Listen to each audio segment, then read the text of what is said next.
Your voice, your vote. Vice President Joe Biden making headlines for his surprise visit at a high-profile political event. Biden giving a 10-minute speech thanking his supporters over the years. All this as the Clinton camp could be in trouble. New poll numbers out today showing her lead shrinking in one key state. And Devin Dwyer is on the beat for us this morning, joining us from Washington. Good morning, Devin.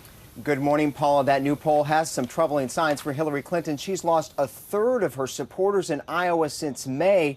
Many Democrats considering their alternatives, including a man not even in the race, Joe Biden. Hey, everybody.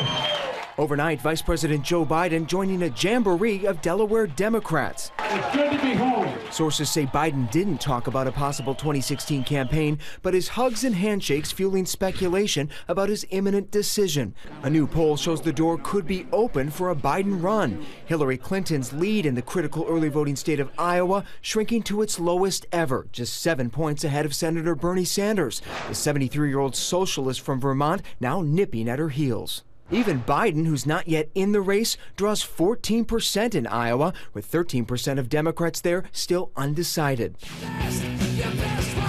On the Republican side, Donald Trump continues to ride high in the latest poll, while Scott Walker, once the frontrunner in Iowa, now seems to be disappearing, down to single digits. Leading big in Iowa, leading tremendously big in New Hampshire. Great people. In Tennessee Saturday, Trump drawing a crowd of conservatives and protesters, Tennessee! Tennessee! offering no apology for a sharp new personal attack, this time on Hillary Clinton's most trusted advisor. He's married to a guy who obviously is psychologically disturbed. I think it is a very fair statement. Huma Abedin's married to Anthony Weiner, the former New York congressman who resigned in disgrace. The Clinton campaign swiftly condemning Trump's remark as disgraceful. And the new Iowa poll has some good news for Trump. His favorability in that state now 60%. That's up 34 points since May. This as the Clinton campaign downplays those tightening results, saying they always expected this race to be close. Paul and Tom. So many talking about that poll this morning. Devin, thank you. So for more on this, let's bring in ABC's Martha Raddatz, who is hosting This Week later this morning. Martha, good to see you. Still so early, but what do these new poll numbers say about the state of Hillary Clinton's campaign in Iowa? Well, Tom, the campaign has to be worried. As you heard Devin say, she has lost 1/3 of her support since May, but the campaign is putting the best spin on this, saying we have always said this would be a competitive primary.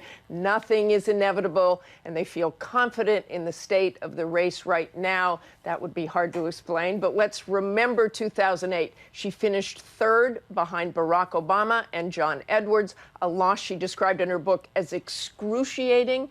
And this morning, the pollster in Iowa who conducted the most recent poll said this feels like 2008 all over again, Tom. Wow, let's turn to the Republicans now. Trump is on top. That's not a news story, but someone who was up in Iowa is now down in a significant way.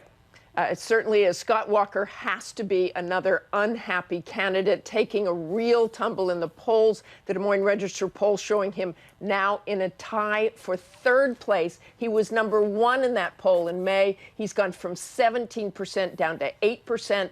Donald Trump still has that significant lead. So much going on. Okay, Martha, thanks so much. And you can watch This Week here on ABC. Later this morning, Martha will be speaking also with Democratic candidate Bernie Sanders.